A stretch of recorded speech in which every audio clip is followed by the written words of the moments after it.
Foreplay is also mental. It can involve fantasy, it can involve talking, it can involve just communicating and being loving.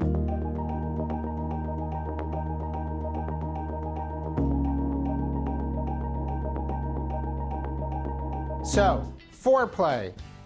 What's the importance? What's the big deal? Well, foreplay is incredibly important. If you look at the orgasm, both the male orgasm and the female orgasm, it really consists of two things happening at once. Vasocongestion, which means blood flow into the genitals, and myotonia, which is tension, muscular tension throughout the body. And when those two things, blood flow to the genitals and muscular tension throughout the body, when those two things intersect and reach a critical threshold, orgasm happens. Well, it takes a lot of foreplay to make those two things happen. And foreplay can be both physical, it can involve touching, kissing, caressing, oral sex, it can involve intercourse and then going back to foreplay. And of course, foreplay is also mental. It can involve fantasy, it can involve talking, it can involve just communicating and being loving. But both physiological stimulation and psychogenic stimulation or psychological stimulation, mental stimulation,